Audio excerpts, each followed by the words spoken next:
बच्चों शुरू करते हैं। तो एक बेसिक सा एक आसान सा क्वेश्चन है प्रोजेक्टाइल का। क्वेश्चन क्या है, क्वेश्चन को ज़रा समझ लें एक बार। मैंने यहाँ पर न्यूमेरिकल वैल्यूज़ ना लेके इस तरह से अल्फ़ाबेट के टर्म्स में वैल्यूज़ लिख ली हैं। तो मामला ये है कि से this is point A and from point A a projectile is projected at any angle theta with given initial speed u and it is projected such that it can hit this point P, है ना। ये इसको क्या करना है, point P पे टकराना है, point P को टच करना है। तो अब यहाँ आपको जितने पैरामीटर्स दिख रहे हैं, तो पैरामीटर्स में एक तो D दिख रहा है, एक H दिख रहा है, एक U दिख रहा है और एक थीटा दिख रहा है। तो इसमें तो क्या है कि ये D और H जो है वो फिक्स्ड है, वो तो डिस्टेंसेस हैं, वो तो बदल नहीं रही है। और जो व्यक्ति ये प्रोजेक्टाइल को प्रोजेक्ट कर रहा है पॉइंट ए से, उसको ये इंश्योर करना है कि हम इसको इस तरह से फेंकें कि ये पॉइंट पी को टच करते हुए निकले या पॉइंट पी पर कोलाइड करे, जो भी कह लें।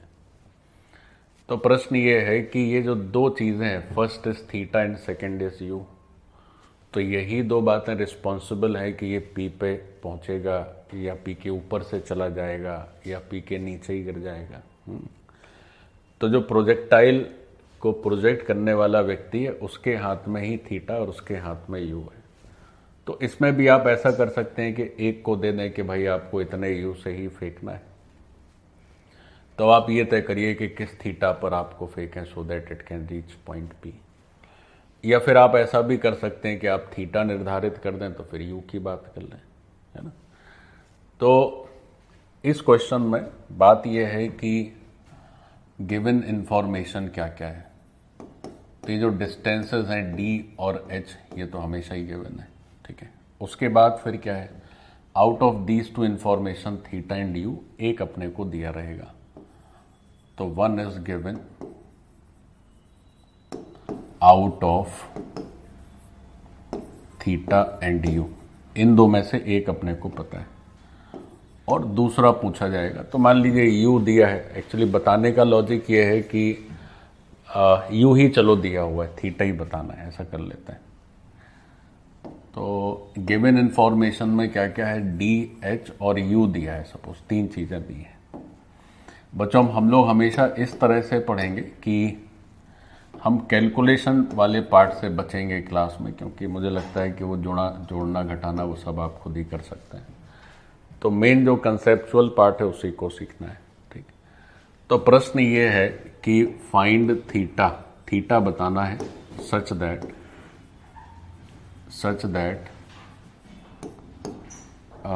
जो पार्टिकल जिसको आप प्रोजेक्ट कर रहे हैं it reaches to point P,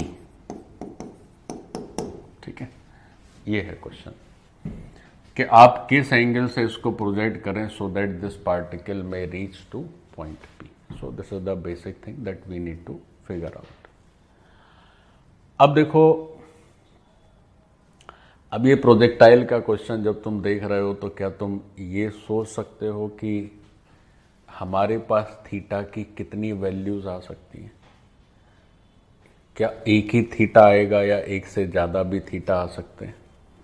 चूँकि आप फिजिक्स सॉल्व कर रहे हैं तो calculation is always secondary, thoughts are primary. तो पहले आप ये सोचें कि जब आप इसको फेंकेंगे और आप चाहते हैं कि ये पॉइंट पी से गुजरे, तो फेंकने का एक ही यूनिक तरीका हो सकता है या फेंकने के मल्टीपल तरीके हो सकते हैं? पहले तो ये सोचो, क्या बोलोगे? मल्टीपल आंसर दे रहे हैं आप लोग। तो आदित्य बताएंगे, आदित्य मल्टीपल कैसे? कोई आपको स्टेज पे से फेंक रहा है, कोई आपको नहीं, स्टेज से नहीं फेंक रहा है, फेंक तो वहीं से रहे। स्टेज से नहीं फेंक रहा है, खड़े वहीं पे हैं, जमीन पे ही खड़े होके फेंकना है। और यू भी फिक्स है आपका, यू भी आप चेंज नहीं कर सकते, आपके हाथ में बस थीटा है। हाँ बताइए। इक्विपमेंट केवल हाथ ही है। इनका कहना है कि एक बार AK-47 से फायर कर रहे हैं, एक बार AK-56 से फायर कर रहे हैं, वो सब सिस्टम नहीं है, हाथ से ही फायर कर रहे हैं, एक इक्विपमेंट। और दूसरी बात है, चूंकि यू फिक्स कर दिया है तो फिर अलग अलग इक्विपमेंट से भी कोई लेना देना नहीं है। हाँ, DHU सब फिक्स्ड है, बदल देगा कि बदलने का जो मामला है वो केवल थीटा में, और कुछ नहीं बदलना है। तो इक्विपमेंट से फायर करें अलग अलग, या स्टेज पे चढ़ के स्टेज पे उतर के फायर करें वो सब नहीं है। नीचे ही से फायर करना, इक्विपमेंट तुम्हारा आता ही है, और उसमें भी इसकी स्पीड आपकी फिक्स है, यू से ही जाना है। और कोई सुझाव कोई देना चाहता है कि हाँ सर ऐसे ऐसे कर सकते हैं, लेट मी हियर यू। मैं भी तो सुनूं कि बच्चे हमारे कितने समझते हैं चीज़ों को। बोलो, तुम्हें क्या लगता है, एक ही तरह से फेंका जाए या मल्टीपल मेथड्स हो सकते हैं? हाँ, तो मल्टीपल आप बता रहे हैं तो बताइए तो सही, क्या मल्टीपल? तो फिर वही बात, एंगल पे फेंकोगे तो अलग अलग एंगल पे फेंकने से जरूरी थोड़ी है कि फिर किसी एंगल से नीचे ही से निकल जाएगा, किसी से ऊपर से चला जाएगा। हमें तो वहां तक ही फेंकना है, और यू हमारा फिक्स है। जैसे बोलें कि आपका यू से कुछ x मीटर पर सेकेंड है, उससे ना कम स्पीड आप दे सकते हैं ना ज़्यादा दे सकते हैं। तो आप किस एंगल पे फेंकेंगे सो that this particle may reach to point P?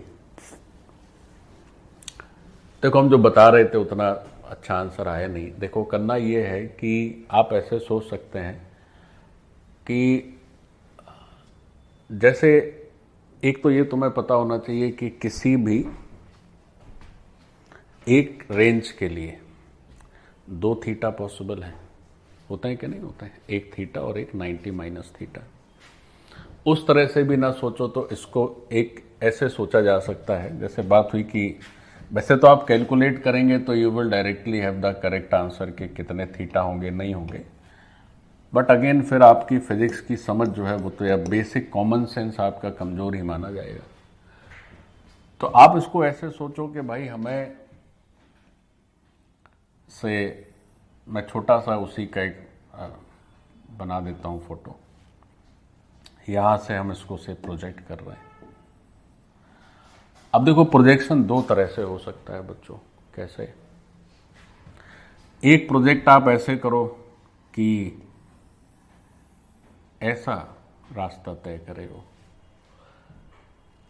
है कि नहीं? और एक प्रोजेक्शन ऐसा भी हो सकता है कि वो ऐसा रास्ता तय करे। खैर यहां तो गिर जाएगा, नहीं होता तो नीचे आ जाता। ऐसे सोचना चाहिए भाई। एक आप छोटे थीटा पे अगर फेंकेंगे उसको, तो इसको जस्ट टच करते हुए फिर अपने हाईएस्ट पॉइंट पे जाएगा, फिर नीचे गिरेगा। और अगर आप थीटा थोड़ा बड़ा कर देंगे तो हाईएस्ट पॉइंट पर पहुंचने के बाद फिर नीचे गिरेगा। So these are the 2 distinct theta that you can use for a given value of u. ऐसे सोचना चाहिए। एक सेकेंड, तो ये तो D ही है और ये H है। तो अगर ऐसे आप थ्रो कर रहे हैं पार्टिकल को, लेट से दिस इज θ1, और अगर ऐसे आप थ्रो कर रहे हैं तो लेट से this angle is, this bigger angle, yellow angle is से θ2।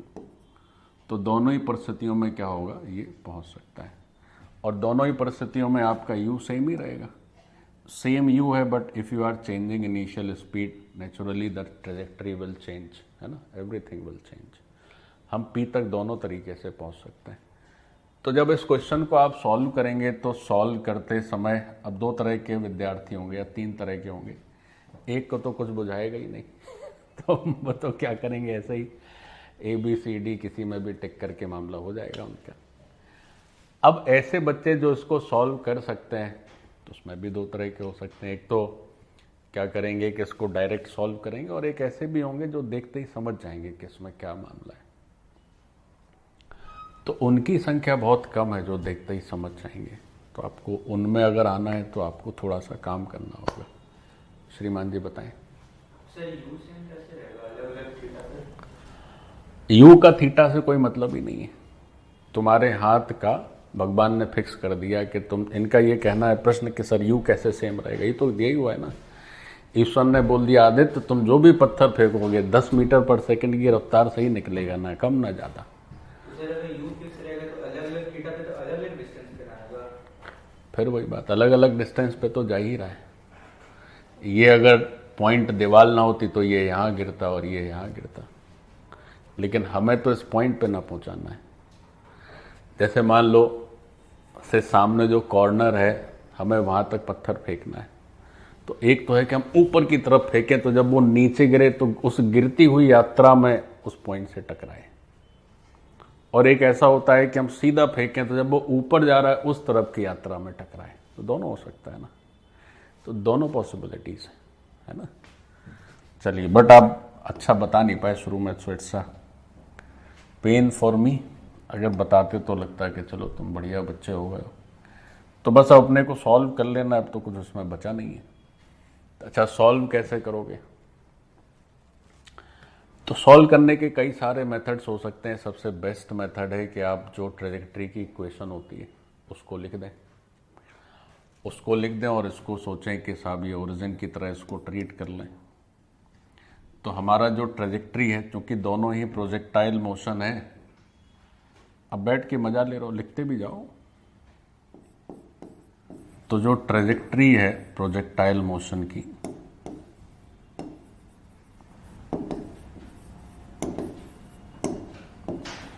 उस प्रोजेक्टाइल मोशन का ट्रेजेक्ट्री का फॉर्मूला लिख लीजिए।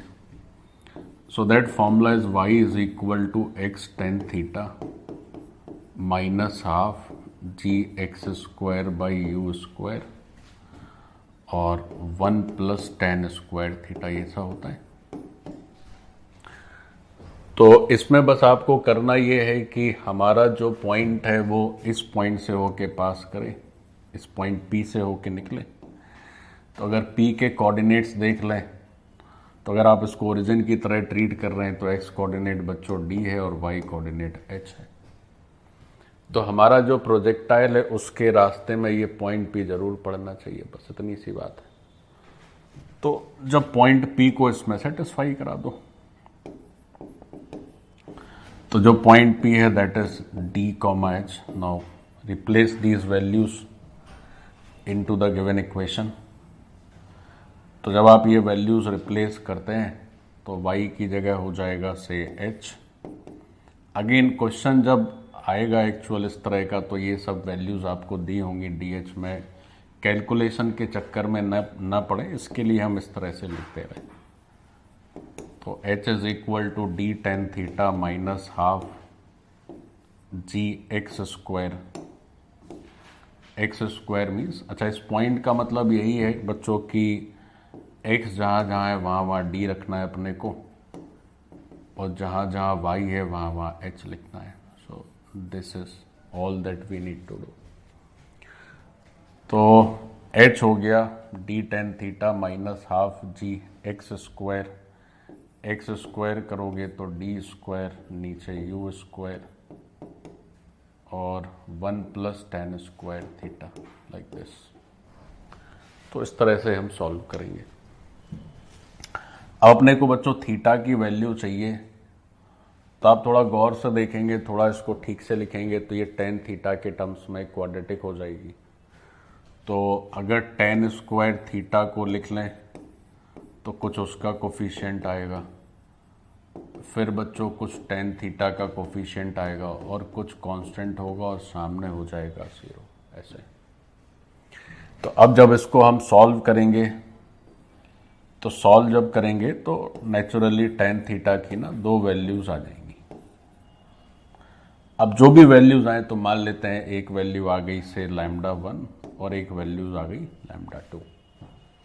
तो अपने को tan थीटा के 2 वैल्यूज मिल जाएंगे, फर्स्ट इज λ1, सेकंड इज λ2। भाई चूंकि tan थीटा का क्वाड्रेटिक है ना, तो उससे एक बार वैल्यू हो गई 1/2 और एक बार कुछ और वैल्यू हो गई। तो अगर tan थीटा λ1 है तो थीटा कितना हो जाएगा बच्चों, tan इनवर्स λ1। और अगर ये λ2 है तो थीटा की वैल्यू कितनी हो जाएगी, tan इनवर्स λ2। तो इस तरह से ना अपने को 2 थीटा मिल जाएंगे, both are correct answers.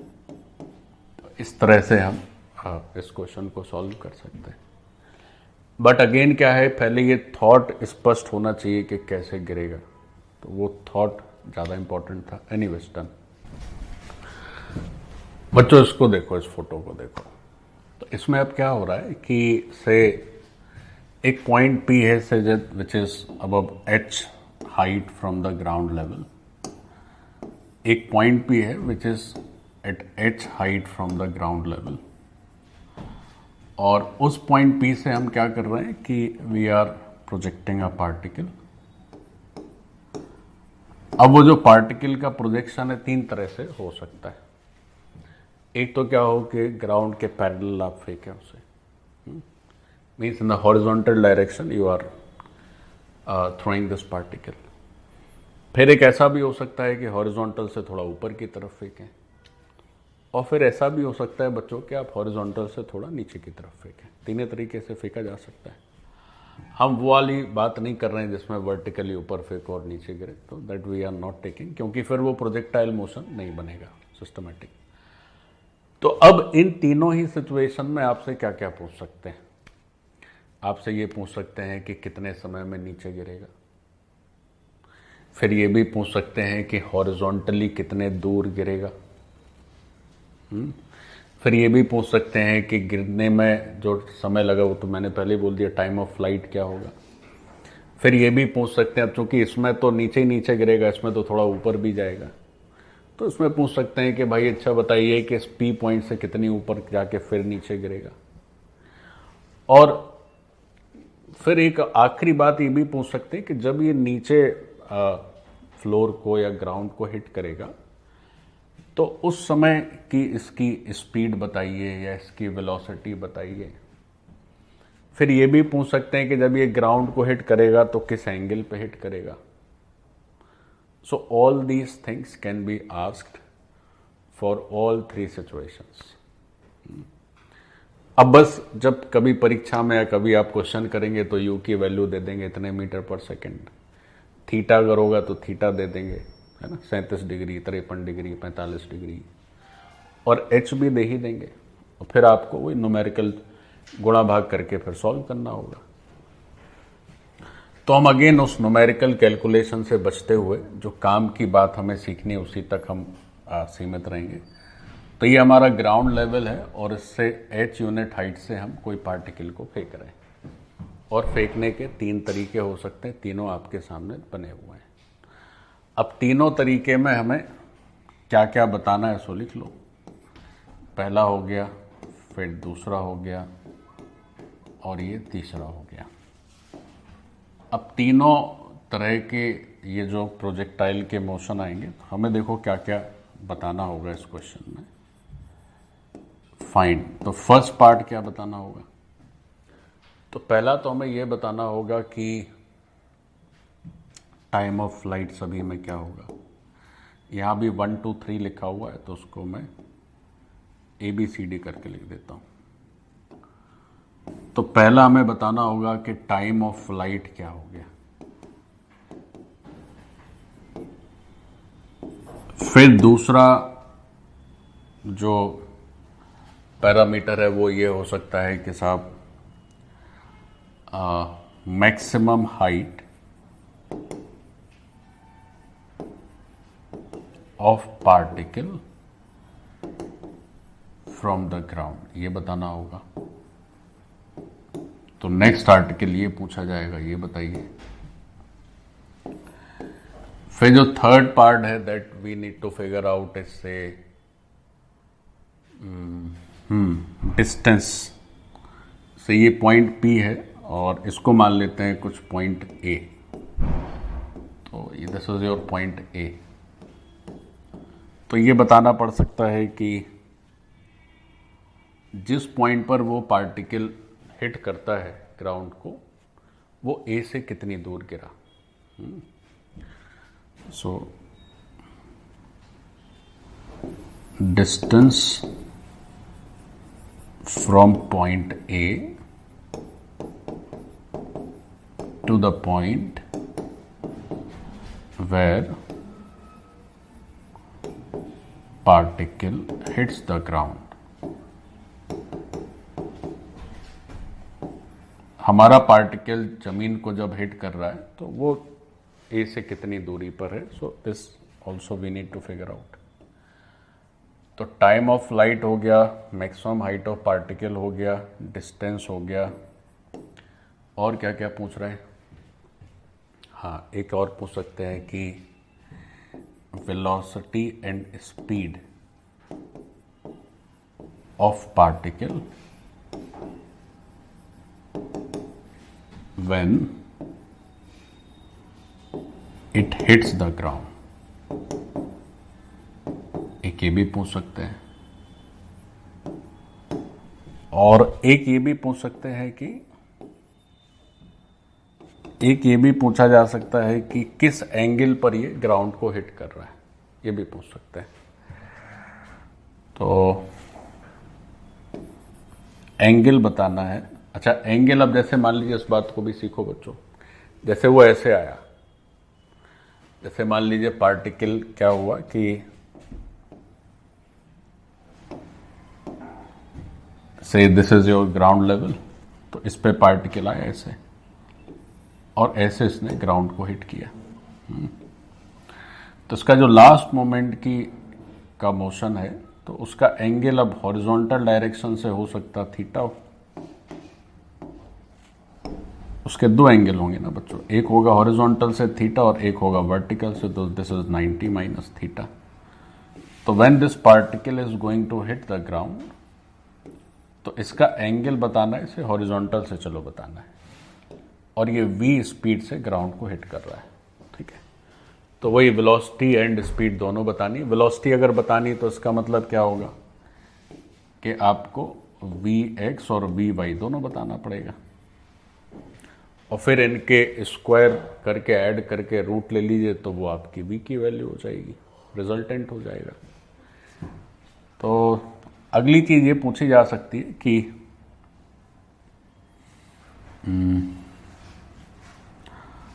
Angle, अच्छा किससे एंगल बताना है? हॉरिजॉन्टल से।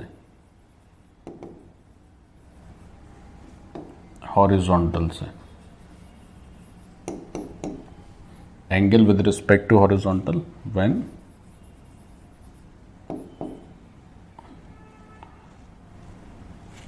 या ऐसे लिख लो, angle of particle velocity when it hits the ground।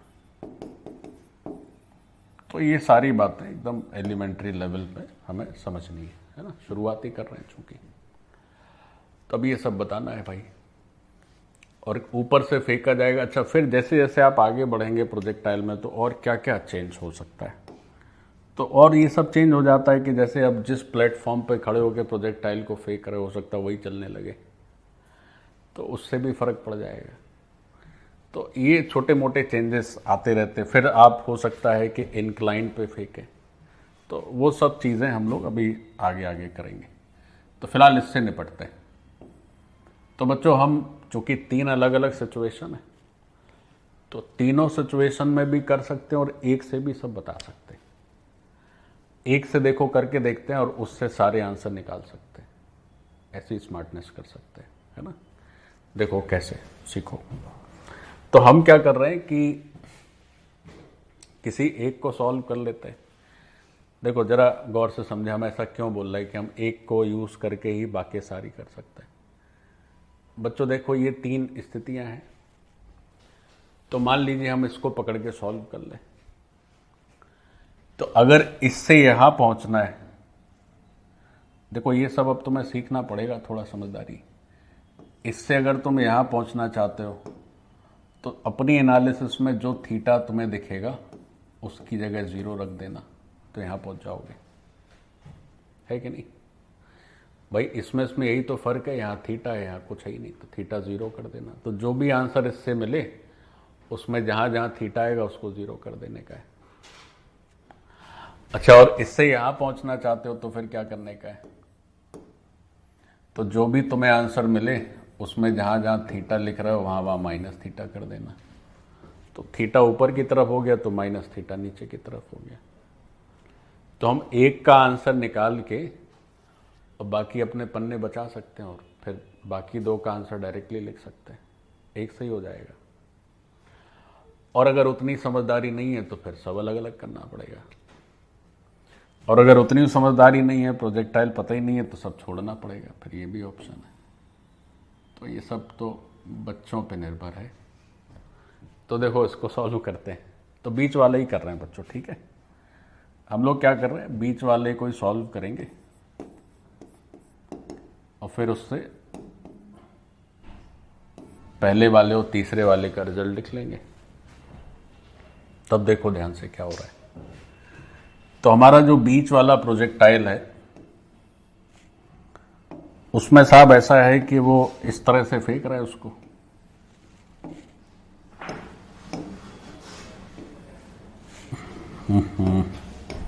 थोड़ा ऊपर कर देते हैं ना, बन नहीं रहा है लिखते हुए। चलो अब ठीक है। तो हमारा जो बीच वाला प्रोजेक्टाइल है उसको यूज करके पहले हम सारे रिजल्ट ले लेते हैं और फिर बाकी पहले दूसरे के लिए वहीं से लिख देंगे। तो देखो थोड़ा इसको आगे ही बना देते हैं ग्राउंड को, ताकि गिरने तक की यात्रा उसकी दिखने लगे। अब क्या हो रहा है कि इस पॉइंट से आप प्रोजेक्ट किए, तो पॉइंट P है और आप उसको ऊपर की तरफ प्रोजेक्ट कर रहे हैं ऐसे। स्पीड आपकी u है और ये एंगल है थीटा, ठीक है, और ये हाइट है h। तो देखो कैसे करते हैं। तो अगर इस प्रोजेक्टाइल का इनिशियल मोशन हम ड्रॉ करें, सो this is initial speed u and this is u cos theta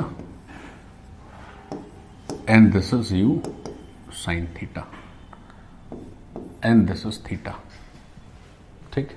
बच्चों सीखो ध्यान से। अब अपनी यात्रा में क्या होगा कि जब ये आगे बढ़ेगा तो इसका u cos थीटा तो ऐसे ही मेंटेन रहेगा, है ना। अगर कुछ लिखा नहीं है तो हम यही मान के चल रहे हैं कि देयर इज नो सपोर्ट और retardation due to air and like that, है ना। तो वो कुछ तो है नहीं, तो हम मान के चलेंगे ये तो बदलना नहीं है। तो जो भी एक्सेलरेशन है वो ड्यू टू ग्रेविटी ही है और वो हमेशा नीचे की तरफ है। So this is acceleration due to gravity and this is downwards. So ये बेसिक लॉजिक है। तो अब हम क्या कर रहे हैं कि u cos थीटा हमारा फिक्स है, इट्स नॉट चेंजिंग। तो जो भी बदलाव आना है वो u sin थीटा में ही आना है, ठीक है। तो अब सबसे पहले ये पूछा गया था कि उसमें टाइम ऑफ फ्लाइट बताइए। सबसे पहला पार्ट टाइम ऑफ फ्लाइट ही था ना। हाँ, टाइम ऑफ फ्लाइट बताइए, ठीक है। तो अब आप ये देखिए कि जैसे ये पार्टिकल का अगर थोड़ा मोशन आप ऑब्जर्व करें तो क्या होगा कि थोड़ा ऊपर जाएगा और फिर इस तरह से ये नीचे गिरेगा, लाइक दिस, ठीक है। तो इसका जब टाइम ऑफ फ्लाइट बताना है तो आप ऐसे सोच सकते हैं कि इसको ऊपर जाके, या ऐसे कह लो कि इसका जो नेट डिस्प्लेसमेंट आना चाहिए जिस टाइम पर वो -h हो जाएगा, वही टाइम ना हमारा टाइम ऑफ फ्लाइट होगा। जैसे अगर आप इसको ऊपर ले जाएंगे फिर वापस आएंगे तो एक पॉइंट ऐसा आएगा जब इसका डिस्प्लेसमेंट y डायरेक्शन में 0 हो गया, इस लेवल पे वापस आएगा, फिर नीचे जाके ये अपना गिर जाएगा। तो टाइम ऑफ फ्लाइट के लिए देखो क्या करते हैं हम लोग। अब इनिशियल y डायरेक्शन की स्पीड दी हुई है which is u sin theta.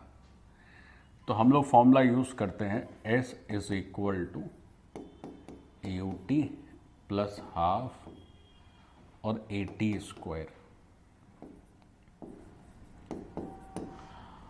ut plus half at square ऐसे लिखते हैं। अब देखो अगर ये इक्वेशन आप लेते हैं तो इसमें थोड़ा सा झंझट है। झंझट ये आपको लगेगा कि sir s equal to ut plus half at square लिखेंगे, फिर हम इसको क्या करेंगे कि वर्टिकल डायरेक्शन में यूज़ करेंगे, क्योंकि वर्टिकल डायरेक्शन में ही हमारा g है और हमारा जो पार्टिकल है वो फाइनली से यहाँ आके गिरता है, ठीक। तो अगर हम P पॉइंट को ओरिजिन की तरह ट्रीट करें तो हमारा जो फाइनल पार्टिकल है से यहाँ तक वो x डिस्टेंस कवर किया और नीचे अल्टीमेटली वो जो उसका डिस्प्लेसमेंट है दैट इज -h। तो ये पॉइंट जो है वो पहले x लिखा जाएगा तो ये पॉइंट है x comma minus H, x और माइनस एच, ऐसे, ठीक है। तो अब इसको कैसे करोगे, तो कैसे किया जाएगा, तो उसमें तुम्हें क्या करना होगा कि अगर इसको हम वर्टिकल डायरेक्शन में यूज करें, देखो गौर से, तो जब आप इसको वर्टिकल डायरेक्शन में यूज करेंगे तो जो s है उसकी जगह क्या लिखेंगे, माइनस एच। u की जगह वर्टिकल वाला u, तो सॉरी s की जगह लिखना होगा अपने को माइनस एच, u की जगह लिखना होगा प्लस u साइन थीटा, चूंकि ये ऊपर की तरफ है और ये h नीचे की तरफ है। और बच्चों a की जगह क्या लिखना होगा, माइनस जी। हमेशा ध्यान रखेंगे जो भी वेक्टर्स ऊपर की तरफ है उन्हें प्लस और जो नीचे की तरफ है उन्हें माइनस। तो ये नीचे की तरफ है, ये ऊपर की तरफ है और ये नीचे की तरफ है। तो ये सारी वैल्यूज यहां रिप्लेस करके t की 2 वैल्यूज आ जाएंगी। अब देखो, जहां भी t का 2 वैल्यूज या क्वाड्रेटिक आने लगेगा वहां क्या होता है, जनरली बच्चों के हाथ पैर फूलने लगते हैं और अनावश्यक क्या होगा, अनावश्यक कैलकुलेशन भी बढ़ जाती है। तो माइनस एच यू टी आप कैसे लिखोगे, तो आप लिखोगे u sine theta into t plus half a की जगह माइनस जी और टी स्क्वायर कर देंगे। अब फिर क्या होगा कि इसको सॉल्व करके आप t की 2 वैल्यूज निकाल लेंगे। अब देखिए सवाल है कि इस t की 2 वैल्यू का मतलब क्या है। तो वैसे हमें इस तरीके से करना नहीं है, हम बिना क्वाड्रेटिक को यूज करके भी अपना t बता सकते हैं, टाइम ऑफ फ्लाइट कितना आएगा। हमें क्वाड्रेटिक के चक्कर में पड़ना ही नहीं है। बट फिर भी ये मैंने इसलिए आपको बताया क्योंकि ये जो t की 2 वैल्यूज आएंगी इनका लॉजिक क्या है ये समझने के लिए। तो एग्जैक्ट जरा t की वैल्यूज कैलकुलेट कर लेते हैं। चूंकि आप सब पढ़ाई की शुरुआत कर रहे हैं तो ये बेसिक्स आपको समझ में आने चाहिए कि 2 वैल्यू का मतलब क्या है, 1 का मतलब क्या है। तो आप ऐसा कर सकते हैं कि 2 से मल्टीप्लाई कर दो, सबको इधर शिफ्ट कर दो। सो दिस शैल बी से g t square minus 2u sine theta into t minus 2h is equal to 0। अच्छा, जरा t की वैल्यू भी अगर कैलकुलेट कर लें तो यहां से t आ जाएगा minus b plus minus b square. तो b स्क्वायर करोगे तो b स्क्वायर हो जाएगा 4u square sine square theta और b स्क्वायर माइनस 4ac, तो माइनस माइनस प्लस हो जाएगा तो plus 8gh by 2a, 2a मतलब 2g। बच्चों देखो गौर से, बड़ी इंपॉर्टेंट बात है। देखिए बाहर लिखा है 2u साइन थीटा, अंदर क्या है उसका होल स्क्वायर और उसमें कुछ जोड़ भी दिया है, ऐसा है, अंदर कुछ उसमें ऐड कर दिया है। तो अगर आप सोचिए कि अंदर अगर केवल इसी का होल स्क्वायर ही होता तो रूट के चलते 2u साइन थीटा ही आता, लेकिन अब उसके स्क्वायर से भी ज़्यादा है तो आप रूट लेंगे तो 2u साइन थीटा से कुछ ज़्यादा ही आंसर आएगा। आएगा कि नहीं आएगा? तो अगर इसमें से इसको घटाओगे तो जो घट रहा है वो भारी पड़ जाएगा, तो वैल्यू कैसी आ जाएगी, नेगेटिव। तो लॉजिक ये हुआ कि जब आप इस तरीके से भी जाएंगे तो मैं यही लिख दे रहा हूँ, तो ना t की 2 वैल्यूज आएंगी, एक t1 आएगी और एक आएगी t2। तो t1 मान लेते हैं वो वैल्यू है जो बीच में प्लस साइन को लेके आप यूज कर रहे हैं, ये साइन है प्लस माइनस, और t2 वो वैल्यू है जो आप माइनस साइन लेके यूज कर रहे हैं। बच्चों समझो, तो जब आप प्लस साइन लेके यूज कर रहे हो तो जो t1 आएगा वो एक पॉजिटिव वैल्यू आएगी, और जब आप बीच का माइनस साइन ले रहे हैं तो जो t2 आएगा वो एक नेगेटिव वैल्यू आएगी। तब एक तो ये कह सकते हैं, एक तो इतनी समझदारी तो है कि साहब t नेगेटिव नहीं हो सकता, तो t पॉजिटिव वाला ही आंसर होगा। लेकिन अगर इससे भी एक लेवल ऊपर की समझदारी के बारे में बात किया जाए कि साहब ये नेगेटिव आ क्यों रहा है, इसको इसको तो आना ही, मतलब जब एक ही आंसर है तो एक ही आंसर आना चाहिए। तो ये जो नेगेटिव वैल्यू T2 आ रही है, इसका मतलब क्या है? तो क्या इसके लिए हमारे पास कोई जवाब है? देखो नेगेटिव क्यों आ रहा है, हमने इस पॉइंट से प्रोजेक्ट किया पार्टिकल, तो प्रोजेक्ट किया पार्टिकल, तो ये से पॉइंट, इसको ए नाम दे दें। तो पॉइंट ए पर जब पहुंचा तो हमारा जो डिस्प्लेसमेंट हुआ वर्टिकल, दैट इज -h, और ये जो टाइम है इस पॉइंट पर टाइम t इक्वल टू क्या हो गया, हमने 0 कंसीडर किया। तो हमने बच्चों इस क्वेश्चन में जो h था उसको लिख दिया -h। तो अब आप सोचिए कि टाइम 0 के थोड़ा पीछे चले जाइए, मतलब क्या है, आप ऐसे सोचें कि अगर ये पार्टिकल यहां से प्रोजेक्ट ना करके थोड़ा पीछे से प्रोजेक्ट किया जाता, यहां से अगर ये पार्टिकल थोड़ा पीछे से प्रोजेक्ट किया जाता, तो से इस पॉइंट को मान लेते हैं B, अगर ये यहां से फेंका जाता तो जितना तुम्हारा ये नेगेटिव टाइम आ रहा है ना, मान लेते हैं ये -5 सेकेंड आया, तो इसका मतलब ये होता कि वो 5 सेकेंड लगते यहां से वहां तक जाने में। बात समझे कि नहीं भाई? हम अपनी इस पूरी यात्रा में एक हाइट 2 जगह लेते, एक यहां पर एक और यहां पर, लेकिन हमने तो इस यात्रा को भूल ही गए, हम तो यहां से यात्रा शुरू कर दिए। तो अगर कोई आपसे ये पूछे कि ये ऐसा क्यों हो रहा है, तो आप कहेंगे कि सर ऐसा इसलिए हो रहा है, 2 आंसर का लॉजिक ये है कि अगर ये पॉइंट, क्योंकि यहां तक पहुंचने में 0 टाइम लगा, तो अगर इसी यात्रा को यहां से शुरू करते नीचे से, तो चूंकि आप इसको 0 मान रहे हैं, इसलिए ये वाला जो मतलब ये जो यहां भी तो -h ही है, लेकिन यहां तो -h जो है, तो वो तो प्रोजेक्टाइल प्रोजेक्ट हुआ ही नहीं, प्रोजेक्टाइल तो यहां से प्रोजेक्ट हो गया। तो जो दूसरा नेगेटिव टाइम है वो इसके करस्पॉन्डिंग है, ऐसा है।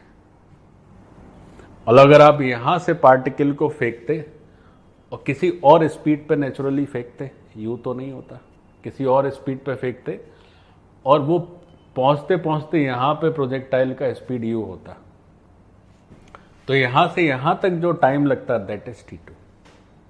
वो टाइम कितना है? वो टाइम T2 है। लेकिन चूंकि अब आपने इसको 0 मान लिया, इसलिए ये वाला टाइम क्या हुआ, नेगेटिव आ गया। तो यहां से ये जो यात्रा है, इतनी यात्रा, इसमें लगा समय होता T2, लेकिन ये यात्रा तो हमने करी ही नहीं, इसलिए वो T2 कैसा हो रहा है, नेगेटिव। तो ये लॉजिक है इसका। और वैसे अगर ये लॉजिक उतना दिमाग काम ना करे तो ये तो कर ही सकता है कि टाइम नेगेटिव नहीं होता है, तो जो पॉजिटिव है वही आंसर हो गया, ठीक है। तो एक तो टाइम पता चल गया। सो this is your time of flight. अब बात हुई कि सर टाइम ऑफ फ्लाइट निकालने का ये मेथड तो क्वाड्रेटिक वाला है, आप अभी बता रहे थे कि सर बिना क्वाड्रेटिक वाले मेथड से भी टाइम ऑफ फ्लाइट आ जाएगा। देखो वो भी आ जाएगा, वैसे भी कर सकते हो। कैसे? देखो कैसे करना है।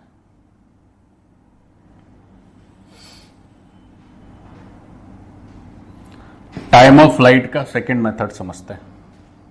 तो एनीवेज, तो अगर टाइम ऑफ फ्लाइट का फॉर्मूला तो खैर ये सब रटना नहीं है, ये सारे बच्चों क्वेश्चंस हैं, बट बस मैंने क्या किया, यहाँ पे न्यूमेरिकल वैल्यू की जगह यू टी थीटा ऐसे लिख दिया है, ताकि हम वो सब सॉल्व हमें ना करना पड़े। एग्जाम में आएगा तो आप ऐसे करिएगा, वैल्यूज रख दीजिएगा, दैट्स इट, ठीक। तो अगर इसमें टाइम ऑफ फ्लाइट अगर पूछा जाए तो उसका आंसर क्या होगा? तो उसका आंसर हो जाएगा तुम्हारा 2u sine theta plus 4u square sine square theta plus 8gh और डिवाइडेड बाई 2g। ठीक है, एक तो ये आंसर हो गया। अच्छा, बात हुई कि सर आप इसके अलावा और कोई बता सकते हैं तरीका, तो देखो इसका भी तरीका है। कैसे? टाइम ऑफ फ्लाइट का ऑल्टरनेट, तो इसका ऑल्टरनेट क्या है?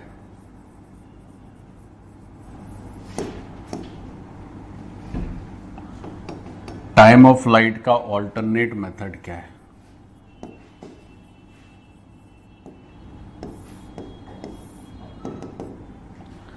देखें इसका ऑल्टरनेट तरीका क्या है। जैसे बच्चों क्या है कि हम लोग प्रोजेक्टाइल की जो इक्वेशन है ट्रेजेक्ट्री की, उस इक्वेशन को अगर लिखें तो वो हम लोग लिखते हैं y is equal to x tan theta minus half g x square by u square और 1 plus tan square theta. So this is the equation of trajectory of projectile. समझिए गौर से।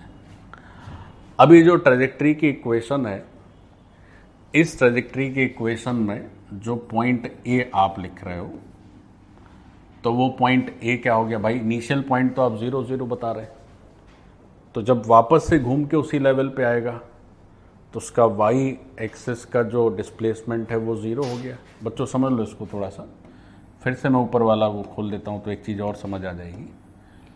देखो, एक ही क्वेश्चन ढंग से करोगे तो वो पर्याप्त है, 10 करने की तुम्हें ज़रूरत नहीं है। जैसे अगर इस पॉइंट को देख लें, ये है से पॉइंट बी, तो इस बी का अगर एक्स कोऑर्डिनेट आप देखें तो आई डोंट नो कितना आएगा, तो मान लेते हैं कुछ आर आ जाएगा। ये यहाँ से यहाँ तक आर हो गया, तो ये आर हो गया, बट वाई कोऑर्डिनेट कितना हो जाएगा? 0।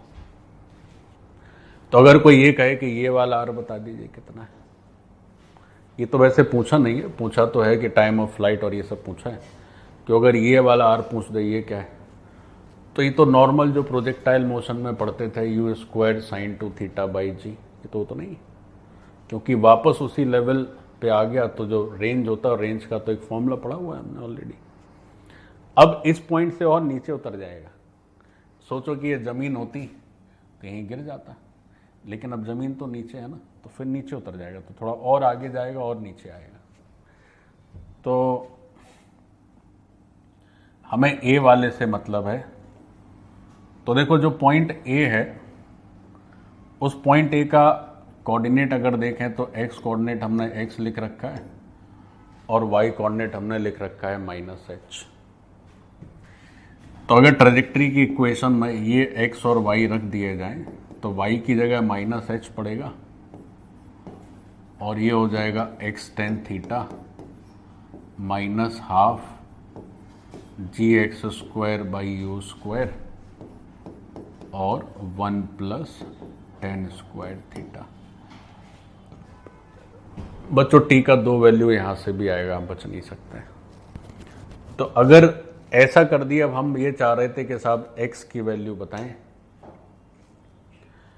तो अब x की वैल्यू यहां से सॉल्व करिएगा। इस टाइम ऑफ फ्लाइट को से कैपिटल T लिख लीजिए, इसको आप सॉल्व करेंगे, जो भी वैल्यू दी होगी आंसर आ जाएगा आपका। अब हमने क्या किया, ये ऑल्टरनेट तो कुछ ऑल्टरनेट बना नहीं। अब चलो हम लोग x की वैल्यू बता रहे हैं, है ना, कि कितनी हॉरिजॉन्टल रेंज होगी, x बताना है। तो नेक्स्ट पार्ट है हॉरिजॉन्टल रेंज। अब देखो हॉरिजॉन्टल रेंज के लिए एक तो है कि ट्रेजेक्ट्री में उस पॉइंट के कोऑर्डिनेट्स आप बिठा दीजिए, तो जब फिर आप देखेंगे तो आपको फिर से x में क्वाड्रेटिक मिलेगा, तो x की वैल्यू जब सॉल्व करेंगे तो अगेन आपके पास 2 आंसर आएंगे। एक आंसर बच्चों नेगेटिव आएगा और एक आंसर पॉजिटिव आएगा, है ना। अब फिर ये नेगेटिव पॉजिटिव का मतलब क्या है, देखो ध्यान से देखो। जैसे हमने कहा x1 नेगेटिव और x2 पॉजिटिव, तो मैं चलो यही फोटो फिर से बना के दिखाई देता हूँ, सुन लीजिए ध्यान से। आप इस हाइट पे बैठे थे, पार्टिकल को यहाँ से प्रोजेक्ट किए, तो ये पार्टिकल ऐसे गिरा आपका, तो ये जो पॉजिटिव वाला है वो ये है, और यही थोड़ा पीछे एक्सटेंड कर दोगे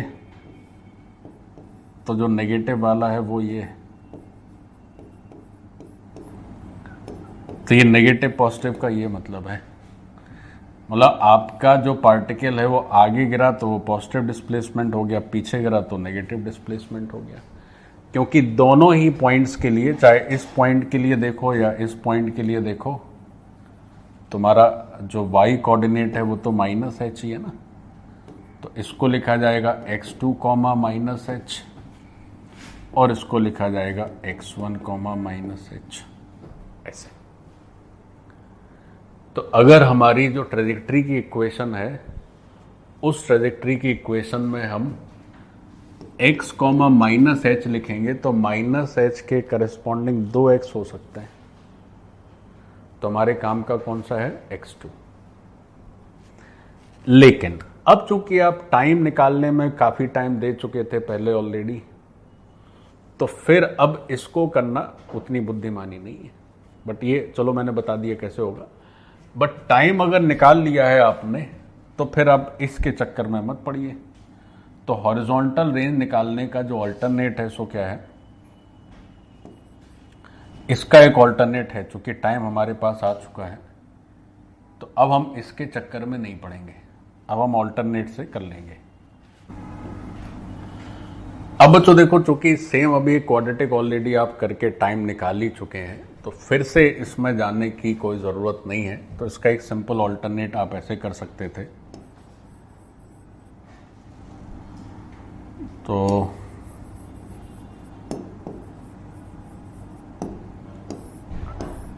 देखो कैसे कर सकते हो। तो चूंकि हमारा जो प्रोजेक्टाइल ये जो मूव कर रहा है, इसमें जो एक्सेलरेशन है वो तो नीचे ही है, सामने तो कोई एक्सेलरेशन है नहीं। तो इसकी जो वेलोसिटी है वो हॉरिजॉन्टल तो कांस्टेंट ही है। तो अब हम फिर से लिखते हैं s इज इक्वल टू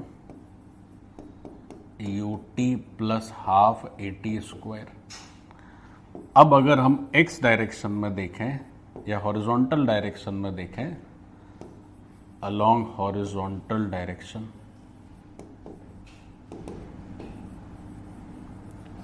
तो बच्चों देखो, अब हम अलोंग हॉरिजॉन्टल डायरेक्शन देख रहे हैं और हम पॉइंट ए पर पहुंचना चाहते हैं, ठीक। तो अलोंग हॉरिजॉन्टल डायरेक्शन है, तो सबसे पहली बात तो ये हो गई कि ax तो 0 हो गया, तो बेकार ही हो गया। अब पॉइंट ए के लिए s कितना हो जाएगा साहब, प्लस x हो गया। और t कितना है, तो अभी t तो थोड़ी देर पहले कैलकुलेट किया ही था। और ux कितना है, तो इनिशियल जो कंपोनेंट है हॉरिजॉन्टल डायरेक्शन में, that was u cos theta. तो अब यहां से एक लाइन में आंसर हो जाएगा। तो जो x की वैल्यू आप लिखेंगे, that is u cos theta into t, ठीक है।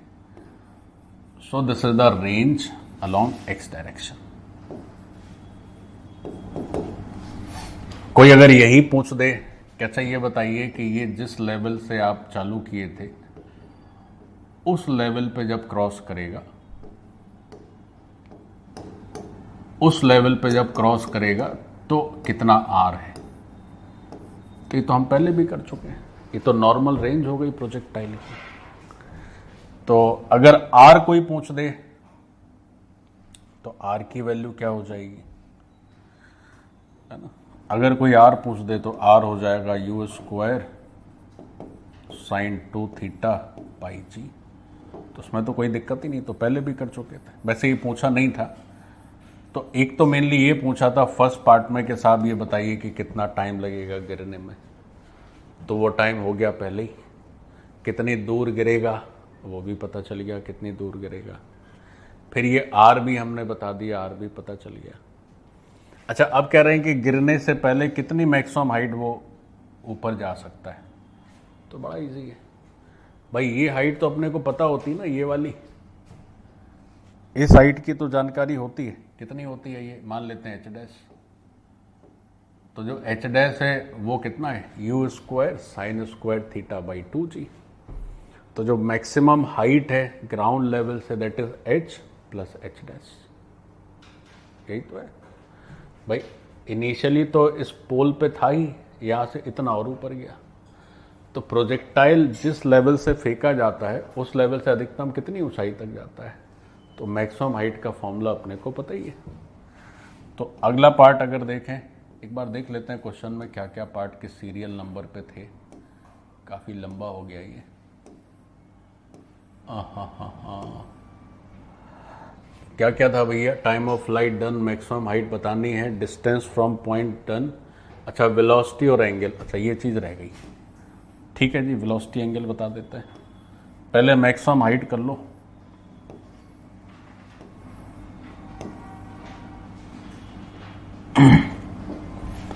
अब बोले कि मैक्सिमम हाइट फ्रॉम ग्राउंड बता दीजिए।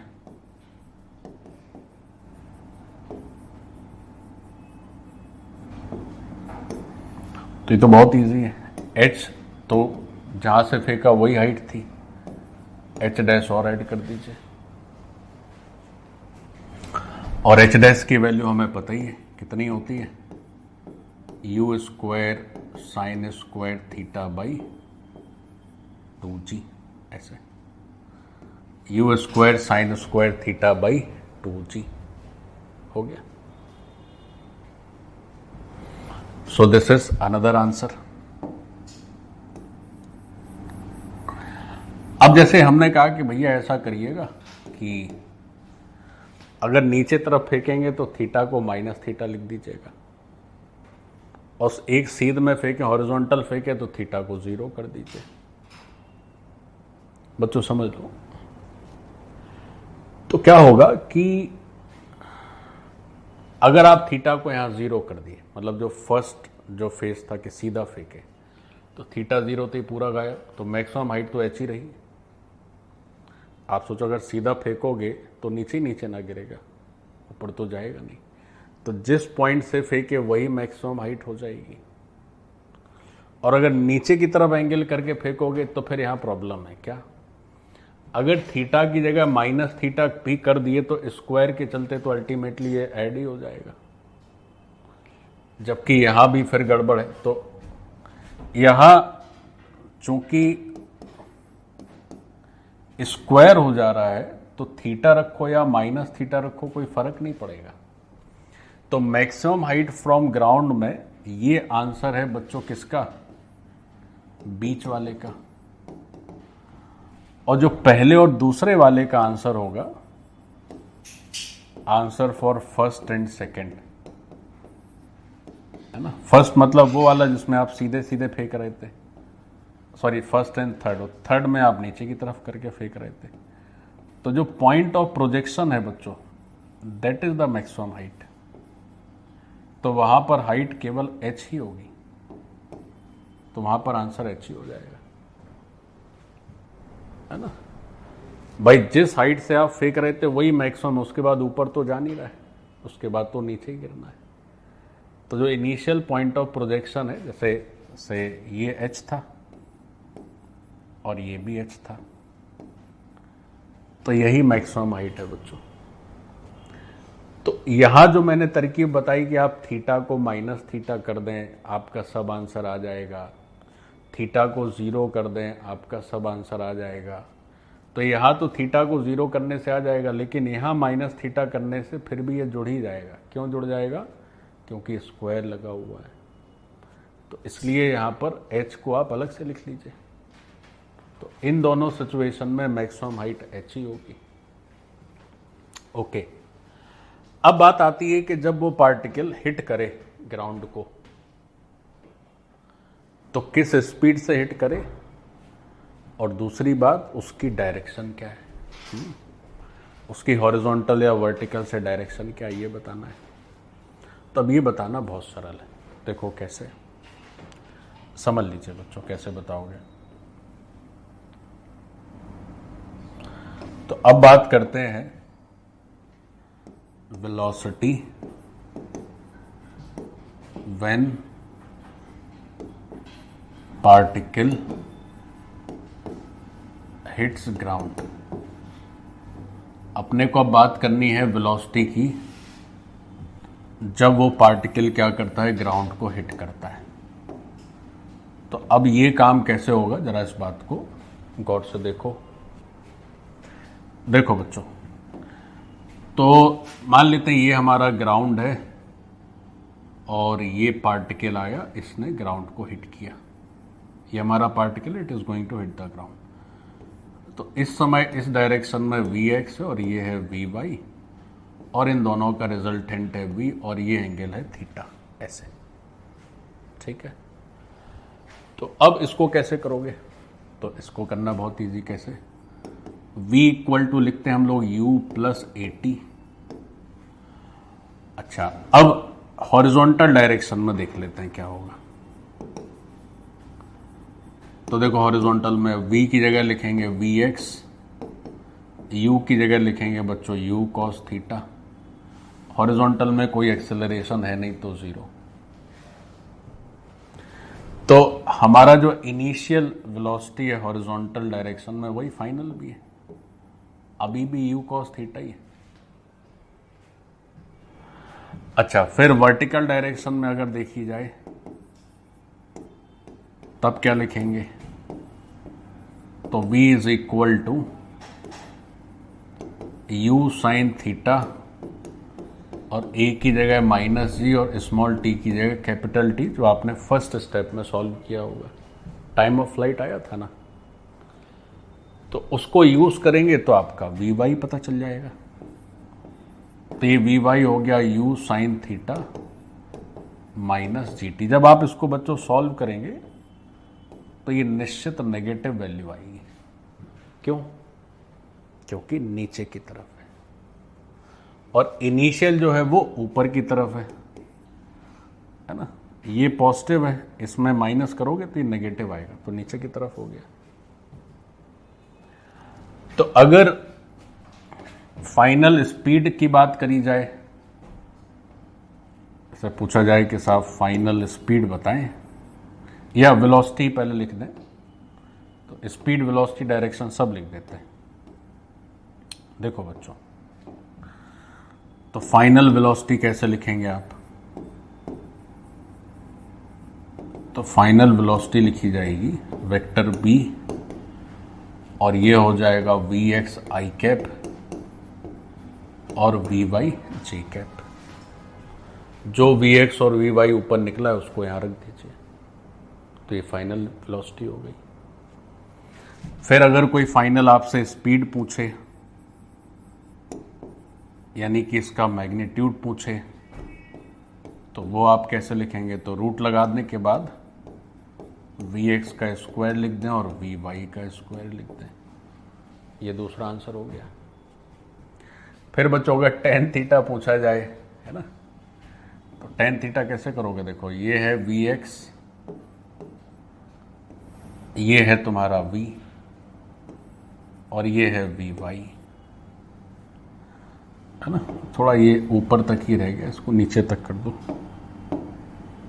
ऐसे, इसको भी थोड़ा आगे। मतलब ये बच्चों कंपोनेंट होते हैं, तो इसमें पूरा में आने चाहिए इतना कंप्लीट, और ये पूरा ऐसे, ठीक।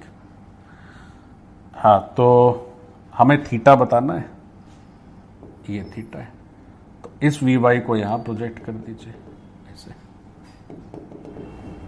तो ये भी Vy हो जाएगा। तो टेन थीटा क्या होगा? Perpendicular by base. तो नेक्स्ट अगर डायरेक्शन पूछी जाए हॉरिजॉन्टल, तो टेन थीटा क्या हो जाएगा?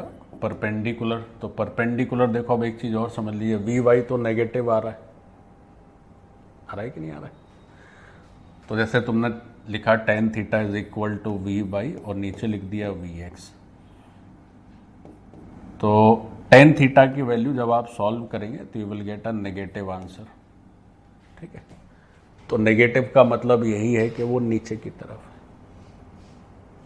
नेगेटिव का मतलब क्या है? वो नीचे की तरफ। या उससे आप बचना चाहते हैं तो एक ऑप्शन और है क्या, कि जो Vy है उसका मैग्नीट्यूड लेके कर दीजिए सॉल्व, तो ये पॉजिटिव ही रहेगा। तो थीटा को लिखेंगे फिर tan इनवर्स और Vy का मॉडुलस, और नीचे Vx तो खैर वैसे ही पॉजिटिव है ऐसे, और आप ये लिख देंगे ये थीटा क्या है? नीचे की तरफ है, डाउनवर्ड फ्रॉम हॉरिजॉन्टल।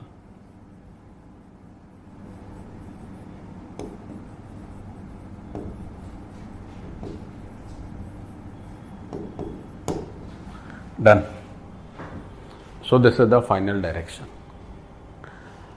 अब हमने कहीं भी u की, v की, t की कुछ वैल्यू कैलकुलेट नहीं करी, वो आप करते रहिएगा, ठीक। वो तो आप उतना तो काफ़ी इंटेलिजेंट हैं। तो ये पूरा एक क्वेश्चन हो गया अपना। हमने बेसिकली बीच वाले को लेके किया है, पहला और तीसरा भी ऐसा ही हो जाएगा। अब देखो, इसको क्वेश्चन को करने में काफ़ी समय लग गया, तो बच्चों अब अगर इससे रिलेटेड कभी भी ऊपर से कोई पार्टिकल फेंकेंगे तो आप आराम से कर पाएंगे, ठीक। सो दिस इज हाउ। एक बार इसको मैं पूरा समराइज कर देता हूँ, पहले आप नोट कर लें, फिर हम पूरा समराइज करें।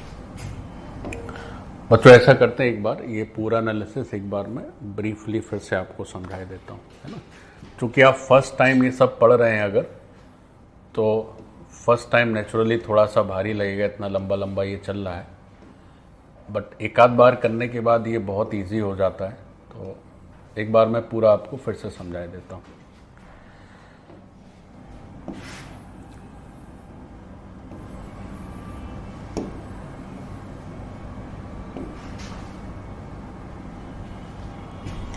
तो हमारी जो सॉल्यूशन की यात्रा यहाँ से शुरू हुई, तो क्या था कि एक प्लेटफॉर्म था, कुछ h यूनिट उसकी हाइट है, और वहाँ से एक पार्टिकल हमने प्रोजेक्ट किया विद इनिशियल स्पीड u। अब प्रोजेक्ट करने के 3 तरीके हो सकते हैं। एक तो हॉरिजॉन्टली प्रोजेक्ट किया जाए, एक है कि थोड़ा ऊपर की तरफ फेंका जाए एंगल से, और एक है कि नीचे की तरफ फेंका जाए। तो फिर क्या क्या पूछा गया कि साहब कितनी देर में गिरेगा, पहले तो ये बताइए। फिर दूसरा पूछेंगे कि अच्छा ये भी बताइए कि गिरने से पहले कितनी मैक्सिमम हाइट उसने अचीव करी। तो जो दूसरे पार्ट का आंसर है वो तो आप बिना किसी लिखा पढ़ी के डायरेक्ट दे सकते हैं। इस पहले क्वेश्चन, इस फर्स्ट पार्ट में तो मैक्सिमम हाइट h ही है, क्योंकि जब ये नीचे हॉरिजॉन्टली आप फेंकोगे तो धीरे धीरे तो नीचे ही गिरेगा। तो उसकी पूरी जो यात्रा है उसमें सबसे हाईएस्ट पॉइंट शुरुआती पॉइंट ही है, और ऐसी इसमें भी जो पूरी यात्रा है इसकी वो शुरुआती पॉइंट सबसे हाईएस्ट ऊपर वाला ही पॉइंट है। अच्छा, दूसरी बात, इसमें ज़रूर थोड़ा अंतर है। तो इसमें क्या होगा कि जब आप इस लेवल से फेंक रहे हैं तो इस लेवल से कितनी ऊपर जाएगा, तो u² sin² θ/2g, तो वो इस लेवल से हाइट है और उसमें h और जोड़ दीजिए, तो ये तो मैक्सिमम हाइट तो आप देख के बता सकते हैं। अब टाइम ऑफ फ्लाइट कैसे बताना है, तो टाइम ऑफ फ्लाइट के लिए हमने यूज़ किया s = या थोड़ा नीचे चलते हैं तो जो फोटो बनी उसके साथ बताते चलते हैं। तो अब जैसे टाइम ऑफ फ्लाइट बताना था बच्चों, अच्छा उससे पहले एक चीज़ और मैंने कहा कि हम एक ही के लिए एनालिसिस करेंगे, बीच वाले के लिए। इस एनालिसिस में जो थीटा है उसकी जगह आप -θ कर दोगे, सॉरी 0 कर दोगे तो ये हो जाएगा, और उसकी जगह -θ कर दोगे तो ये हो जाएगा। लेकिन -θ करने में एक और चक्कर है। चक्कर क्या है? चक्कर ये है कि जब आप -θ करेंगे तो जैसे h वाले में मामला फंस गया था, क्योंकि sin² में अगर आप, या कोई भी tan² θ भी है, तो थीटा की जगह माइनस करोगे तो कोई फ़र्क ही नहीं पड़ेगा, वो तो उतना ही रहेगा क्योंकि स्क्वायर है। तो फिर स्क्वायर वाले में गड़बड़ हो जाएगा, तो उसको फिर हमें देखना होगा कहाँ कहाँ गड़बड़ होगी, कहाँ कहाँ नहीं होगी। फिलहाल आगे बढ़ते हैं। अब सेकंड वाले में जैसे हमें टी चाहिए, तो देखो टी कैसे करना है बच्चों, ध्यान से देखो। तो अगर टी करना है तो हमने ऐसे किया कि भाई हमारा ये जो पार्टिकल जब ज़मीन पे हिट किया तो उसका हॉरिजॉन्टल डिस्प्लेसमेंट हो गया x, जो हमें पता नहीं है। लेकिन वर्टिकल डिस्प्लेसमेंट तो -h है, वो तो हमें पता ही है क्योंकि h तो क्वेश्चन में दिया ही हुआ है। तो यहाँ पर x ही अननोन है। तो हमने क्या किया कि पैराबोला की पैराबोला छोड़ो, ऐसे करते हैं कि जैसे इसका इनिशियल होगा ux और ऊपर की तरफ है तो uy, तो ये सामने बना दिया u cos θ और u sin θ। अब s हो गया ut + ½ at²। तो पॉइंट A के लिए वर्टिकल डायरेक्शन में कितना डिस्प्लेसमेंट है बच्चों, -h। अच्छा, फिर वर्टिकल डायरेक्शन में u कितना है, तो u है हमारा u साइन थीटा ऊपर की तरफ, ये u हो गया। अच्छा, फिर उसके बाद वर्टिकल डायरेक्शन में a कितना है, हम ये इक्वेशन पूरी वर्टिकल डायरेक्शन के लिए लिख रहे हैं, तो वो है -g। तो इसमें हमने s की जगह -h रखा, u की जगह u साइन थीटा रखा, a की जगह -g रख दिया। t में क्वाड्रेटिक आ गई। अब देखो क्या है ना, जब क्वेश्चन तुम्हें दिया जाएगा तो थीटा दे देंगे 37 डिग्री, तो साइन 37 डिग्री की वैल्यू आप तुरंत लिख देंगे, u दे देंगे, कुछ h दे देंगे, तो थोड़ा इजी हो जाएगा आपको सॉल्व करना। तो t की 2 वैल्यू आई, तो बात हुई कि साहब एक वैल्यू आएगी नेगेटिव और एक वैल्यू आएगी पॉजिटिव। तो सवाल हुआ सब t की 2 वैल्यूज क्यों आ रही हैं, नेगेटिव पॉजिटिव 2 आंसर क्यों आ रहे हैं।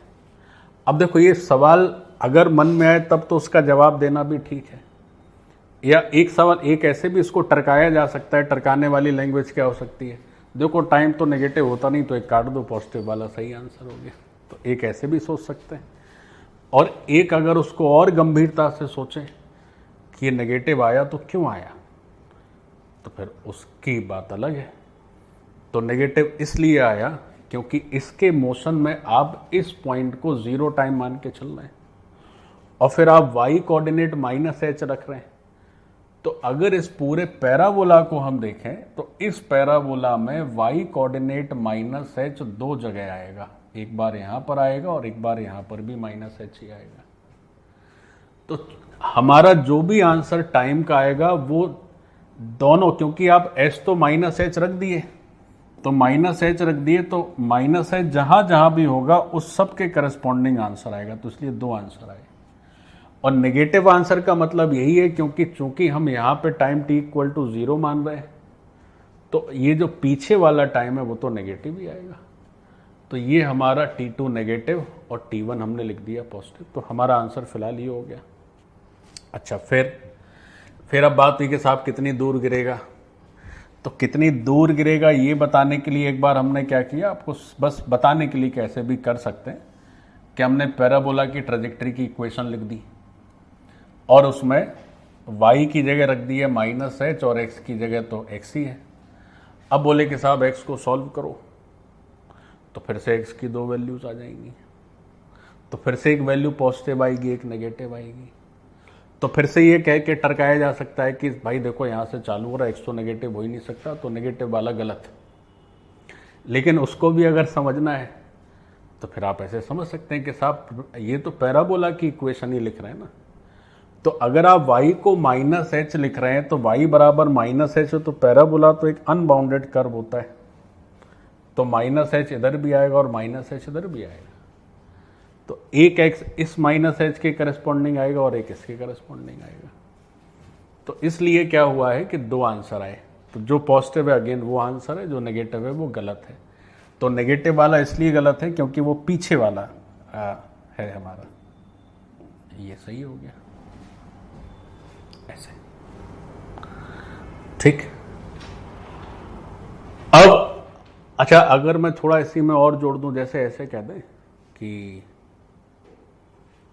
बच्चों क्वेश्चन में देखो कैसे ट्विस्ट हो सकता है, सोचो पैराबोला सॉरी प्रोजेक्टाइल यहां से नहीं फेंका गया, फेंके तो थे नीचे से ही, लेकिन यहां पहुंचते पहुंचते स्पीड यू हो गई, ऐसे कहते हैं, क्या कहते हैं कि हमने फेंका तो था नीचे से ही, लेकिन हमारी आंखें तब खुली जब वो स्पीड यू पकड़ चुका था।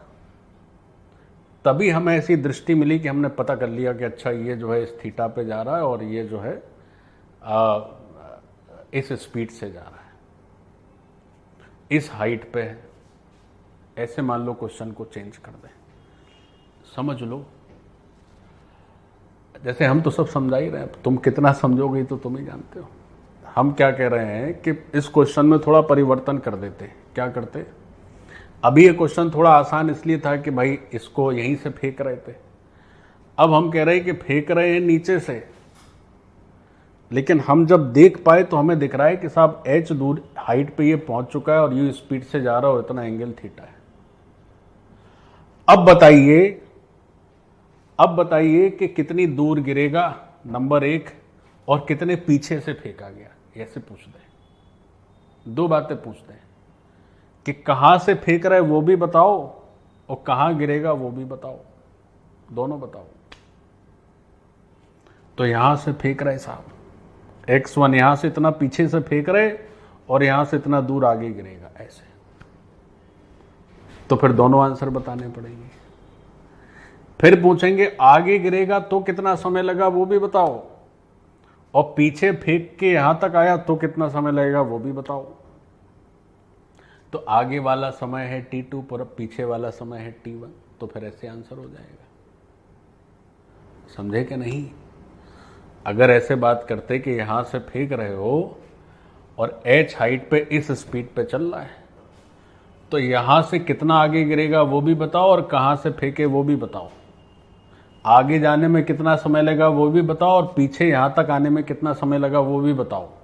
तो t1, t2, x2, x1, तब ये सब हो जाएगा। समझ गए प्यारे बच्चों? तो वो और बढ़िया हो जाता, वो भी इसी का दूसरा भाई है। ठीक है, तो x1, x2, t1, t2 और क्या था, t1, t2 ही था क्या? हाँ t1, अच्छा नहीं, एक काम ऐसा कर लो यार कि यहाँ पे तुमने t1 को पॉजिटिव लिखा, t2 को नेगेटिव लिखा है, तो थोड़ी यूनिफॉर्मिटी मेंटेन रहे, तो यहाँ भी उसी तरह चेंज कर लेते हैं। x1 को लिख लेते हैं पॉजिटिव और x2 को लिख लेते हैं नेगेटिव। ठीक है ना? तो एक जैसा बना रहेगा।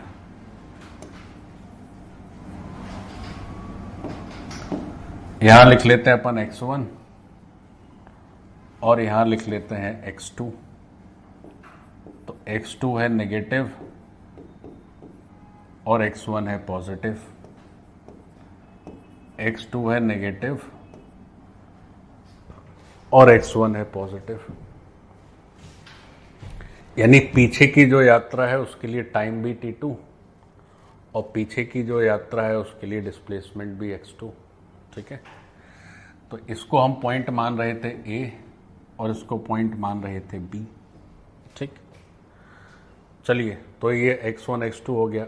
अब चूंकि हम पीछे t निकाल ही चुके हैं, t1 की वैल्यू आ ही चुकी है, तो फिर डायरेक्ट हम लोग ऐसे भी यूज कर सकते हैं कि x = u cos theta into T, क्योंकि हॉरिजॉन्टल डायरेक्शन में तो किसी तरह का एक्सेलरेशन है नहीं, तो ये तो पॉइंट 0 ही हो जाएगा। तो s = ut करके डायरेक्ट अपना x आ जाएगा, तो वहां से भी हो जाएगा। ठीक, फिर एक ये तो ऐसे ही मैंने लिख दिया कि जिस लेवल से फेंका गया उसी लेवल पे वापस जब गुजर रहा होगा तो कितना r है। तो ये तो नॉर्मल अपना रेंज का फॉर्मूला है। रेंज को हिंदी में कहते हैं परास, परवलय का परास, है ना? पैराबोला को परवलय कहते हैं। फिर है maximum height from the ground, तो ये तो बता ही दिए, और तो कुछ था नहीं इसमें। अच्छा, फिर आखिरी है कितना एंगल रहेगा, तो वो तो इजी है। Vx तो हमेशा उतना ही रहेगा u cos थीटा। Vy बताना है तो u sin theta minus gt कर दीजिए, Vy आ गया। Vy नेचुरली नेगेटिव रहेगा, Vx पॉजिटिव रहेगा। फिर आप क्या करिए, इन दोनों का स्क्वायर करके ऐड करके रूट ले लीजिए, तो v हो गया। और अगर tan थीटा लिखना है तो चूंकि Vy नेगेटिव है तो आप मॉड लेके लिख दीजिए। नीचे मॉड की कोई ज़रूरत नहीं है, देखने में एक जैसा लगे इसलिए मैंने मॉड लगा दिया है ना। वैसे तो ये तो वैसे ही पॉजिटिव है, तो थीटा पॉजिटिव दिखेगा यहाँ से, बट आप नीचे लिख दीजिएगा this is downward with respect to horizontal. So this is the entire process. अब इसमें देखो हम बहुत सारे क्वेश्चन सीख गए बच्चों। अब इस एक थ्योरी पे 15, 20, 25 कितने भी क्वेश्चन बन सकते हैं, सबका लॉजिक वही है। अब इसी में एक बस बात आप और ऐड कर दें, क्या? अच्छा, एक काम और करिएगा, ये जैसे हमने ये कर दिया है, आप अपने आप घर से जो नीचे की तरफ थीटा पे फेंका है उसको पूरी एनालिसिस एक बार फिर से करके हमको नेक्स्ट क्लास में दिखाएं। ठीक है, हम चेक करेंगे सबकी कॉपी। से this is the ground level, और से आपने यहाँ किसी स्पीड से इसको प्रोजेक्ट किया और ये आपका पार्टिकल चला जा रहा है। ठीक, कोई हाइट आ गई, कोई हाइट है h, उस पर एक पॉइंट लिखा तुमने P, इसको लिखा तुमने A और इसको लिखा B, ऐसा। अब when you observe this motion, तो आपने पॉइंट P पर जब इसको देखा तो आपका प्रोजेक्टाइल U स्पीड से जा रहा था, हॉरिजॉन्टल से थीटा एंगल पे जा रहा था। तो जब ये हाइट h पकड़कर U स्पीड पे जा रहा था तब इसका एंगल था थीटा। मतलब अपने क्वेश्चन में क्या दिया हुआ है, तो क्वेश्चन में जो गिवन इंफॉर्मेशन है that is U, H and theta, ऐसे। और इसको मान लेते हैं हम पॉइंट Q। ये क्या होगा बच्चों, ये हो गया पॉइंट Q। तो अब देखो क्या क्या पूछा जा सकता है। तो अब पूछ सकते हैं कि BQ बताइए कितना है, AQ बताइए क्या है। फिर ये भी पूछ सकते हैं कि अगर ये U डैश बता देते तो बड़ी कृपा रहती। किस स्पीड से फेंका गया ये भी बता देते भाई। तो कुछ भी पूछ सकते हैं बच्चों। फिर ये भी पूछ सकते हैं कि यहां से यहां तक पहुंचने में इस यात्रा में कितना टाइम लगा। तो ये टाइम लगता T2, और फिर ये जो यात्रा है इसमें कितना टाइम लगा, तो ये टाइम लगता T1। ये डिस्टेंस कितनी है x1, ये डिस्टेंस कितनी है x2। x2 चूंकि नेगेटिव आ रहा था तो मैग्नीट्यूड लेके लिख देना, डिस्टेंस लिखना है तो मैग्नीट्यूड के साथ लिख दी जाएगी। T2 भी चूंकि तुम्हारा नेगेटिव आ रहा था तो तुम मैग्नीट्यूड के साथ लिख दो, ऐसे। तो जो पुरानी एनालिसिस है सेम चलेगी। कुछ लोगों को लग रहा है ऐसे चक्कर से आ रहे हैं बेचारे, गिर गिर पड़ रहे हैं। यहां ये चक्कर लगा रहा है, वहां आप लोग चक्कर लगा रहे हैं। तो बात हुई कि साहब हमें अगर यही नजर आया तो उसके पीछे की यात्रा का भी विवरण दीजिए और आगे का भी दीजिए। तो आगे पीछे दोनों की यात्रा हो गई। अब इसमें बात हुई कि साहब ये भी बता देते तो बड़ी कृपा रहती कि ये U डैश क्या है। U डैश बता दीजिए, ये इनिशियल एंगल अल्फा बता दीजिए। फिर कहेंगे कि x2 बता दीजिए, x1 बता दीजिए, T2 बता दीजिए, T1 बता दीजिए, है ना। जो आपकी श्रद्धा हो सब बताते चले जाइए, ऐसे पूछा जाएगा। तो आगे का मामला तो ये सब हो ही चुका है। यही दो बच गए बेचारे, एक बच गया U डैश, एक बच गया अल्फा। ठीक, तो आप जरा 2 मिनट का समय लेके बता दें U डैश और अल्फा क्या होगा। अब हमने कहा कि साहब U डैश और अल्फा और बता दीजिए। तो अब इसमें तुम्हारी हालत खराब हो रही है, कैसे चलेगा भाई।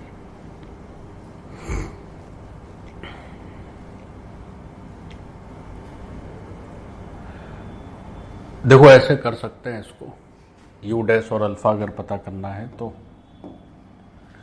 इस यात्रा को देख लो, यात्रा BP। तो हमारी जो यात्रा है BP, इसको देखा जाए,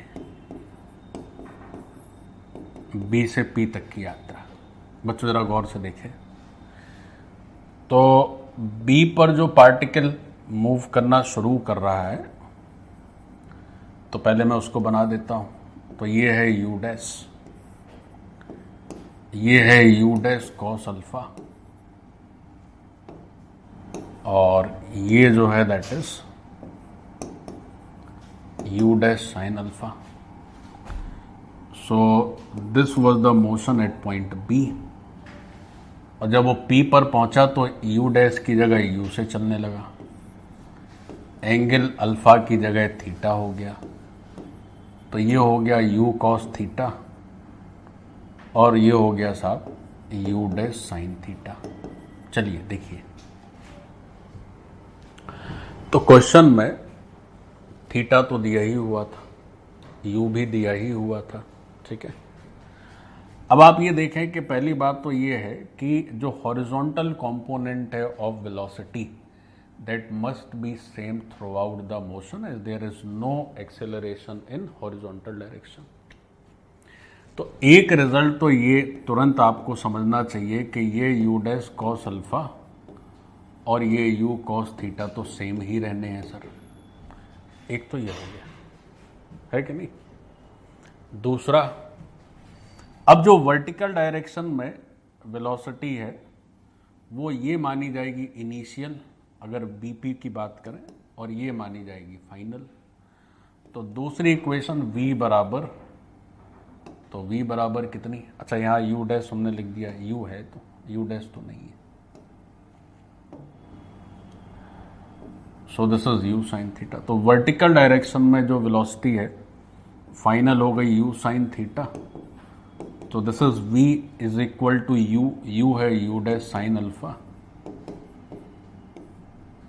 minus g t, t is how much, T2 mod. चूंकि T2 की वैल्यू अभी आप पीछे से निकाले थे तो नेगेटिव आई थी, इसलिए मैंने मॉड डाल दिया, तो पॉजिटिव वैल्यू हो जाएगी। सो दिस इज अनदर इक्वेशन, एक इक्वेशन ये हो गई। बच्चों थोड़ा ऊपर जरा देख लें, देखिए क्या है साहब कि आपको अब इसको सॉल्व करना भी एक चैलेंज है अगर तुम थोड़े ना समझ हो। थोड़े ना समझ हो तो मुझे तो लग ही रहा है थोड़े ना समझ हो। तो देखो यू और थीटा तो दिया ही हुआ है क्वेश्चन में, तो अल्टीमेटली क्या होगा कि you will have u dash cos alpha is equal to something and then you will have u dash sine alpha is equal to something, ठीक है। तो आपके पास दो यहां तक आप पहुंच जाएंगे। अब बात है कि साहब यू डैश भी बताना है और अल्फा बताना है, सर कैसे करें। तो ये शायद मैंने एक आध बार आपको मैथ्स की क्लास में सिखाया होगा कैसे करें। दोनों का स्क्वायर करके ऐड कर दें। क्या करना है, आप क्या करें कि दोनों को स्क्वायर करके ऐड कर दें। तो इधर का स्क्वायर और ये स्क्वायर ऐड कर दें, तो यू डैश स्क्वायर बाहर आ जाएगा, sine square plus cos square 1 हो जाता है, जो कुछ आए वो उत्तर हो गया। तो यहां से यू डैश की वैल्यू आ जाएगी आंसर।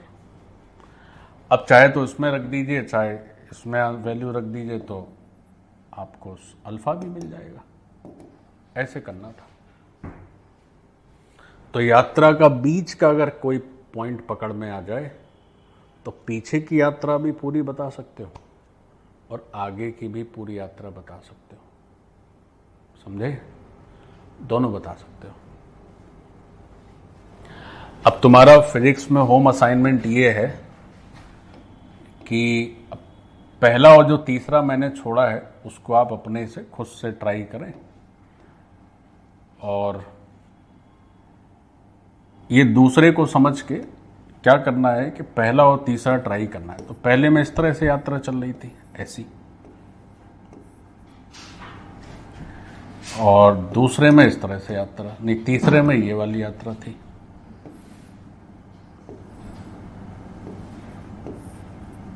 ऐसी।